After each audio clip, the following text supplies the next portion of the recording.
Hoje aqui no nosso Divã Social nós vamos receber Dr. Leonardo Quintão. Ele é assessor jurídico da Defensoria Pública do Estado do Rio de Janeiro, formado em Direito, advogado e também especialista em Direito Comercial. Ele vem prestar aqui uma série de informações sobre acesso à justiça e princípio da igualdade. Será que nós, brasileiros, estamos tão distantes assim de uma realidade de igualdade e de acessibilidade à justiça e ao direito? Será que a lei escrita é a mesma lei da prática, a lei efetiva, a lei a qual a gente tem acesso, a gente vê acontecer?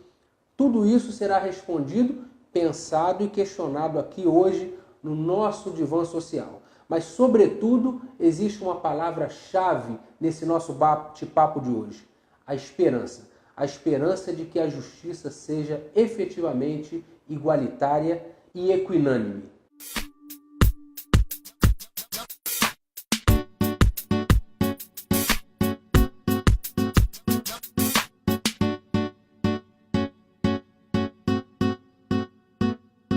Olá, hoje nós estamos aqui com o nosso entrevistado, Dr. Leonardo Quintão. Leonardo, olha aqui, primeiramente queria te agradecer muito por ter aceito o nosso convite. Tá? Para a gente é um prazer estar te recebendo aqui no nosso Divã Social. Agora, pensando já no magistrado, aquele que vai julgar, né? A gente está pegando, né, os atores principais desse sistema jurídico. Pensando no magistrado, talvez o princípio da imparcialidade seja talvez um dos mais importantes dessa estrutura. Isso para o juiz, né, aquele que vai julgar. A formação do magistrado, ela garante essa imparcialidade? Teoricamente, porque não há essa parcialidade. É como aquele discurso, né? Aquela conversa que nós tivemos a respeito da igualdade, né? Não há essa parcialidade. De fato, ela deveria existir, mas o ser humano, isso é inerente ao ser humano, ele acaba simpatizando um pouco com, né, com o outro e tal, né? Aquele advogado mais simpático, aquele réu mais simpático, né? E existe toda uma estrutura, toda uma formação pessoal também, cultural, né, do magistrado, que é um ser humano, e acaba fazendo com que ele tenha uma tendência na sua apreciação da matéria. Então, assim, o ideal é que essa tendência ela não influa de tal maneira a prejudicar o julgamento. Acho que esse é o ponto.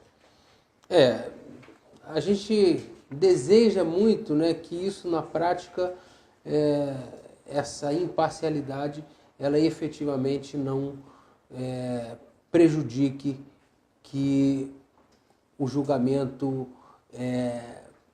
ou essa balança da justiça, né, venha a pender para algum lado. Mas a gente não vê, por exemplo, esse tipo de coisa para o pobre, né? O pobre, ele me parece que fica ainda muito distante de uma capacidade de provocação da justiça para uma ação tão rápida. Eu acho que talvez, se não tivesse tanto poder envolvido, ou tanto poder, quando eu falo também o poder econômico, né, a prestatividade, a velocidade dessas respostas não seriam tão rápidas. O pobre, ele ainda fica na mão de uma justiça muito lenta. Como é que a justiça e talvez até a Defensoria Pública podem, de alguma forma, garantir que o pobre tenha um maior acesso à justiça e que, efetivamente, ele também seja gratificado, né, pelo direito que deveria ser, talvez, para ele, né, incidido de uma forma até mais ampla, aí já pensando na equidade, né, para além da igualdade? Ultimamente, a Defensoria Pública até publicou um livro chamado Defensoria Pública em Dados, né? Porque se divulga uma contra-informação em relação aos serviços prestados pela Defensoria Pública. Obviamente que nós temos muito a melhorar, mas é provado e comprovado empiricamente que o maior número de êxito em processos na esfera penal, nos tribunais superiores, é da Defensoria Pública. Né? Então, assim, hoje existe um incentivo para que a Defensoria Pública ela aumente a sua capilaridade e a sua forma de atuação. Isso é uma coisa boa até do governo anterior, do governo Dilma, né? Surgiu uma emenda uma emenda constitucional determinando que aumentasse o número de defensorias públicas, porque, por exemplo, o Estado de São Paulo é um estado grande, antes de 2010, você não tinha uma defensoria pública. Esse serviço era prestado pela Procuradoria do Estado de São Paulo. Então, hoje você está aumentando o número de defensorias públicas, o número de defensores públicos, para que haja um efetivo serviço à população necessitada e vulnerável, né, ao acesso à justiça e ao poder judiciário. Que bom, que bom. Isso nos dá um respiro, né, e até uma esperança, efetivamente, de um acesso à justiça e de uma justiça mais igual. Nós estamos chegando ao final da nossa entrevista, né? A gente poderia fazer aqui talvez mais 3 ou 4 blocos para conversar sobre o assunto. Foi muito importante aqui as informações, doutor. Mas para a gente encerrar, né, de uma forma assim, até fomentando mais essa esperança, a justiça brasileira tem jeito? Você acredita na justiça?